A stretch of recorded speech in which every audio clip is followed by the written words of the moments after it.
Hello, welcome back to my YouTube channel.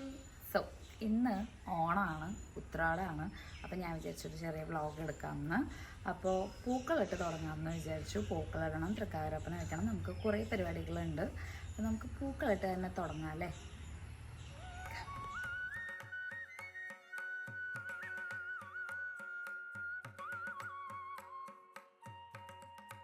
അപ്പം നമ്മുടെ പൂക്കളൊക്കെ സെറ്റാണ് കേട്ടോ. ഞാൻ ദേ ഇവിടെ പൂക്കളൊക്കെ എടുത്ത് വെച്ചിട്ടുണ്ട്. ഞാൻ ഇന്നലെ തന്നെ പോയിട്ട് പൂക്കളൊക്കെ മേടിച്ചിട്ടുണ്ടായിരുന്നു. ഇന്ന് മോർണിംഗ് നമുക്ക് ടൈമൊന്നും കിട്ടിയില്ല, ഭയങ്കര ബിസി ആയിരുന്നു. എന്താ കാര്യമൊന്നും അറിയില്ല, ഞാൻ ഭയങ്കര ബിസിയാണ്, അത്രയുള്ള. പിന്നെ നമ്മൾ സാധാ പൂക്കൾ ഇടാറ് ഇവിടെ കാർപോർച്ചിലൊക്കെയാണ് കേട്ടോ. കാരണം എന്താണെന്ന് വെച്ച് കഴിഞ്ഞാൽ നമുക്ക് വലിയ പൂക്കളല്ലേ. അപ്പോൾ നമ്മൾ ഉത്രാടത്തിന് എല്ലാവരും വലിയ പൂക്കളിടുമെന്ന് എനിക്കറിയില്ല. പക്ഷെ ഞങ്ങളിവിടെ തൃക്കാക്കരപ്പന വെക്കുന്നതിന് മുന്നേ തന്നെ വലിയ പൂക്കളിടും. നമ്മുടെ പൂക്കള മത്സരത്തിലൊക്കെ കാർ വെക്കാനും സ്കൂട്ടി വെക്കാനും ഒക്കെ ഭയങ്കര ബുദ്ധിമുട്ടായപ്പോൾ ഞാൻ വിചാരിച്ചു ഇത്തവണ നമ്മുടെ സിറ്റ് ഔട്ടിൽ ഇടാമെന്ന്. അപ്പോൾ ഈ ഉള്ളൊരു സ്ഥലത്താണ് നമ്മൾ ഇടാൻ പോകുന്നത്. പൂക്കളാണ്. നിങ്ങൾ തന്നെ കണ്ടു കഴിഞ്ഞിട്ട് ചോദിക്കും എൻ്റെ അടുത്ത്, ഇതിനാണോ അത്ര ബിൽഡപ്പ്? അങ്ങനെ ചോദിക്കും. ഞാൻ കാണിച്ചു തരാം പൂക്കളം. ഈ പൂക്കൾ കട്ട് ചെയ്യുന്നത് ശരിക്കും ഒരു ടാസ്ക്കാണ് കേട്ടോ.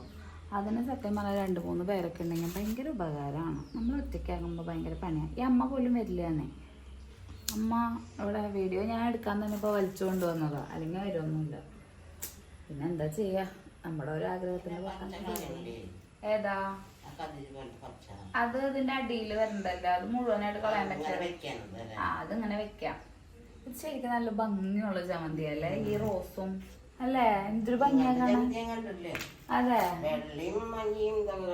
ഇത് ഞങ്ങളവിടെ പോയപ്പോ 4-5 തരം കളേഴ്സ് ഉണ്ടായിരുന്നു. പക്ഷെ ഇതാ ഏറ്റവും ഭംഗിയുള്ളത്. നമ്മളത് ഇട്ട് തുടങ്ങാം കേട്ടോ. എന്റെ മുഴുവൻ ക്ലീൻ ചെയ്ത് കഴിഞ്ഞിട്ടൊന്നുമില്ല. ഞാൻ വിചാരിച്ചു തുടങ്ങാമെന്ന്. അല്ലെങ്കിൽ ഇതൊരു മഞ്ഞ ജമന്തി ഉണ്ടായിരുന്നു, 2 മഞ്ഞ ജമന്തി അനാഥര ഇതിൽ പെട്ടു. കുഴപ്പമില്ല, അവർ നമുക്ക് നടുക്കിൽ വെച്ചങ്ങ് തുടങ്ങും. പക്ഷെ നടുക്കിൽ വെക്കാനൊരു താമരയും കാനും വാങ്ങായിരുന്നു അല്ലേ. കുഴപ്പമില്ല.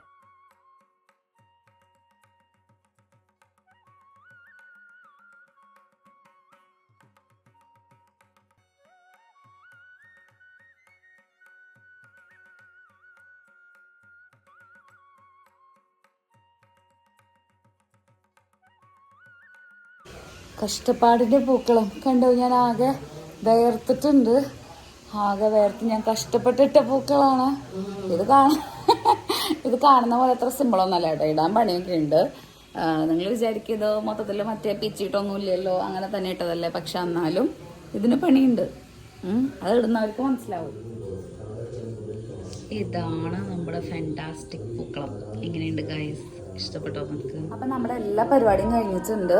ഇനി നമുക്ക് തൃക്കാക്കരപ്പന വെക്കണം, പിന്നെ ഡ്രസ്സ് ചേഞ്ച് ചെയ്യണം. അപ്പോൾ ഞാൻ പോയിട്ട് വേഗം ഡ്രസ്സ് ചേഞ്ച് ചെയ്തിട്ട് വരാം.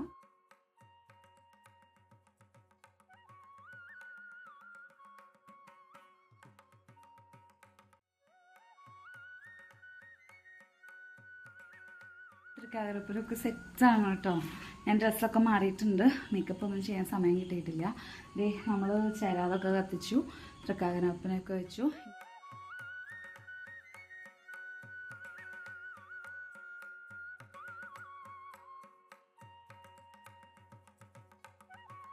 അപ്പോൾ ഡേ 2 തിരുവോണമായിട്ടോ. തിരുവോണത്തിൻ്റെ അന്ന് ഡേ ഞങ്ങൾ മോർണിംഗ് തന്നെ നല്ല സുന്ദരിക്കുട്ടികളായിട്ട് സുന്ദരനായിട്ടും അമ്പലത്തിൽ പോകാൻ നിൽക്കുകയാണ് കേട്ടോ. കാലത്ത് തന്നെ ഒന്ന് അമ്പലത്തിൽ പോകാമെന്ന് വെച്ചു.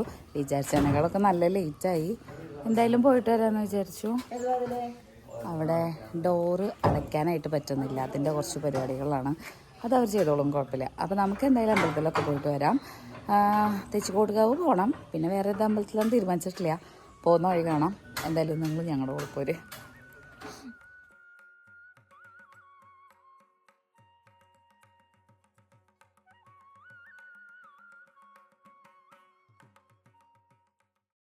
തെച്ചിക്കോട്ടുകാവ് രാമചന്ദ്രൻ്റെ പൂക്കളിട്ട് വെച്ചിട്ടുണ്ട്. വലിയ പൂക്കളാ. ഇറങ്ങണ്ടല്ലേ, നല്ല വെയില. നമ്മൾ തെച്ചിക്കോട്ടുകാവിന്ന് ഇറങ്ങി ഇനി അടുത്ത അമ്പലത്തിലോട്ട് പോവാം. ഫുൾ അമ്പല ദർശനം. എന്തൊരു തിരക്കാന്നറിയോ തെച്ചിക്കോട്ടുകാവ്. അടുത്തടുത്ത് അല്ലേ, പുതിയതാന്ന് തോന്നുന്നു. 2 അല്ല, തിരക്കാണ് ഗൈസ് അമ്പലത്തില്. തിരക്ക് ഞാൻ കണ്ടിട്ടില്ല ഈ അമ്പലത്തില്.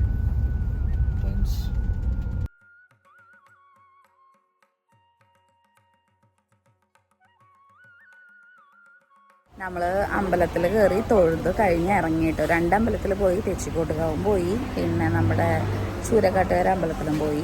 പക്ഷേ ചിലയിടത്തൊന്നും എനിക്ക് വീഡിയോ എടുക്കാൻ പറ്റിയില്ല. അപ്പോൾ അവിടെ നിന്ന് കഴിഞ്ഞിട്ട് നമ്മൾ നേരെ വന്നിരിക്കുന്നത് നമ്മുടെ വൈഭവത്തിലാണ്. ഇവിടെയാണ് നമ്മൾ സദ്യ ഏൽപ്പിച്ചിരിക്കുന്നത്. അതുകൊണ്ട് നല്ല തിരക്കുണ്ട്, എല്ലാവരും ടോക്കൺ എടുത്ത് വെയിറ്റ് ചെയ്യാണ് കേട്ടോ. അപ്പോൾ അതേ നമ്മളും അജിത്ത് അവിടെ വെയിറ്റ് ചെയ്യുന്നുണ്ട്. നമ്മളും ടോക്കൺ എടുത്തിട്ട് വേഗം സദ്യ വാങ്ങി വീട്ടിൽ പോയിട്ട് അടിപൊളി സദ്യ കഴിക്കാം. ഒരു ഓണമൊക്കെ ആയിട്ട് സദ്യയൊക്കെ വീട്ടിൽ വെച്ച് കഴിച്ചുകൂടെയെന്ന് ജസ്റ്റ് ഒന്ന് ചിന്തിക്കുന്ന ആൾക്കാരുണ്ടാവുമല്ലോ. അവർക്ക് വേണ്ടി ഞാനൊരു കാര്യം പറയാം. നമ്മുടെ വീട്ടിലൊക്കെ എന്തെങ്കിലും ഒരു വിശേഷം വന്നാൽ നമ്മൾ മോർണിംഗ് തന്നെ റെഡിയായി ഹാപ്പി ചെയ്ത് സെലിബ്രേറ്റ് ചെയ്യാൻ നിൽക്കുമായിരിക്കും. പക്ഷേ ഇതേപോലെ തന്നെ സെലിബ്രേറ്റ് ചെയ്യാനായിട്ട് ആഗ്രഹമായിട്ട് നമ്മുടെ അമ്മമാർ വീട്ടിലുണ്ടാവും. പക്ഷേ ഇങ്ങനെ ഒരു വിശേഷമാണെങ്കിലും ഡെയിലി അവർ കിച്ചണിലായിരിക്കും. അപ്പോൾ ഉച്ച വരെ അവരുടെ കിച്ചണിലെ കാര്യങ്ങളൊക്കെ കഴിഞ്ഞാൽ പിന്നെ അവർക്ക് ടയേർഡായി, ക്ഷീണമായി. അപ്പം ഞാനത് കുറേ കാലമായിട്ട് കാണുമ്പോൾ ഇത്തവണ ഞാനത് ഉറപ്പിച്ചതായിരുന്നു. ഇനി സദ്യ വെച്ച് ക്ഷീണിച്ച ആ ഒരു ദിവസം ഒരിക്കലും അവരുടെ കളയരുത്. അപ്പോൾ ഇവിടെ അജിത്തിൻ്റെ വീട്ടിലാണെന്നുണ്ടെങ്കിലും ഞാൻ എൻ്റെ വീട്ടിലാണെങ്കിലും സ്ട്രിക്റ്റ് ആയിട്ട് പറഞ്ഞിട്ടുണ്ടായിരുന്നു, ഫുഡ് നമ്മൾ ഓർഡർ ചെയ്യാം, അമ്മ വീട്ടിൽ വെക്കരുതെന്ന് പറഞ്ഞിട്ടുണ്ടായിരുന്നു. അങ്ങനെ ഓർഡർ ചെയ്യാൻ വന്നായിരുന്നു. ഇതുപോലെ തന്നെ ഒരുപാട് പേര് ഇപ്പോൾ ചെയ്യുന്നുണ്ട് കേട്ടോ. ഡെയിലി കിച്ചണിലുള്ളവർക്ക് ഈ ഒരു ദിവസമെങ്കിലും നമ്മളൊരു റെസ്റ്റ് കൊടുക്കണ്ടേ. അപ്പോൾ അറ്റ്ലീസ്റ്റ് നിങ്ങളൊക്കെ അങ്ങനെ ഒന്ന് ചിന്തിച്ച് നോക്കൂട്ടെ. നമ്മുടെ അമ്മമാരും ഇതൊക്കെ സെലിബ്രേറ്റ് ചെയ്യട്ടെ, അവരും ഹാപ്പി ആയിട്ടിരിക്കട്ടെ അല്ലേ. 19 തരം ഐറ്റംസ് ഉണ്ട് കേട്ടോ. വാഴയില അടക്കാൻ തോന്നുന്നുണ്ടല്ലോ 19 തരം. ആ പരിപ്പ് പായസം ഇങ്ങോട്ട് നീക്കി വയ്ക്കൂ. എവിടെ പരിപ്പ് പായസം, ചോറ്, ഓലൻ, മോര്, സാമ്പാർ, ക്യാബേജ്, കൂട്ടുകറി, കാളൻ, അച്ചാർ, പൈനാപ്പിൾ, പഴം, അവിയൽ എല്ലാം ഉണ്ട്. അടിപൊളി. നമുക്ക് തുടങ്ങിയാലോ? അജിത്താണ് വിളമ്പുന്ന ആള്. അവിയല് നിന്റെ അല്ല, നല്ല ഭംഗിയുണ്ടല്ലോ. അവിയല് വന്നു. നമ്മുടെ മൊത്തം സദ്യ സെറ്റായിട്ടുണ്ട്. സദ്യ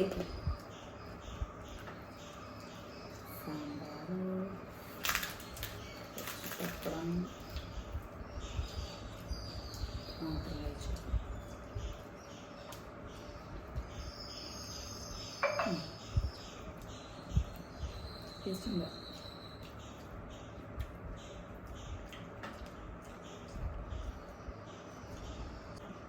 ഓക്കെ, അത് നമുക്ക് ഇനി ബാക്കി കഴിച്ചിട്ട് കാണാം.